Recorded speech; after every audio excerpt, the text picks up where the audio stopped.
For the past 5 years, I've been investigating this question of where good ideas come from. It's a kind of problem I think all of us are intrinsically interested in. We want to be more creative, we want to come up with better ideas, we want our organizations to be more innovative. I've looked at this problem from an environmental perspective. What are the spaces that have historically led to unusual rates of creativity and innovation? And what I've found in all of these systems, there are these recurring patterns that you see again and again that are crucial to creating environments that are unusually innovative. One pattern I call the slow hunch, that breakthrough ideas almost never come in a moment of great insight, in a sudden stroke of inspiration. Most important ideas take a long time to evolve, and they spend a long time dormant in the background. It isn't until the idea has had 2 or 3 years, sometimes 10 or 20 years to mature, that it suddenly becomes accessible to you and useful to you in a certain way. And this is partially because good ideas normally come from the collision between smaller hunches, so that they form something bigger than themselves. So you see a lot in the history of innovation, cases of someone who has half of an idea. There's a great story about the invention of the World Wide Web in Tim Berners-Lee. This is a project that Berners-Lee worked on for 10 years. But when he started, he didn't have a full vision for this new medium he was going to invent. He started working on one project as a side project to help him organize his own data. He scrapped that after a couple years, and he started working on another thing. And only after about 10 years did the full vision of the World Wide Web come into being.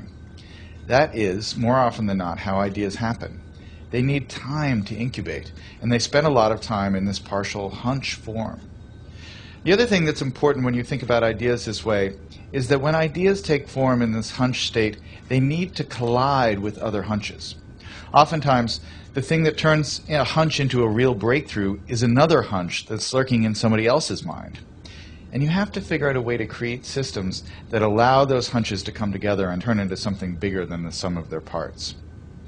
That's why, for instance, the coffee house in the Age of the Enlightenment, or the Parisian salons of modernism, were such engines of creativity, because they created a space where ideas could mingle and swap and create new forms.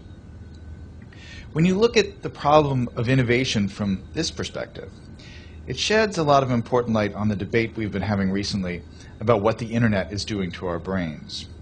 Are we getting overwhelmed with an always connected, multitasking lifestyle? And is that going to lead to less sophisticated thoughts as we move away from the slower, deeper, contemplative state of reading, for instance?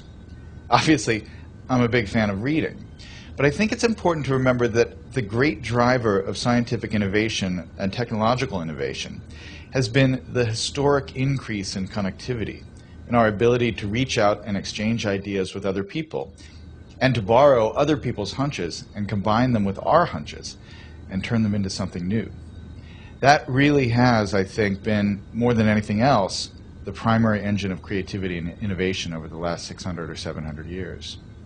And so yes, it's true we're more distracted.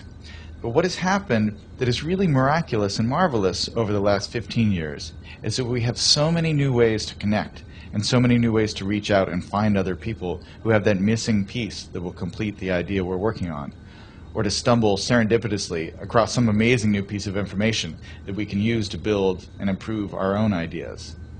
That's the real lesson of where good ideas come from, that chance favors the connected mind.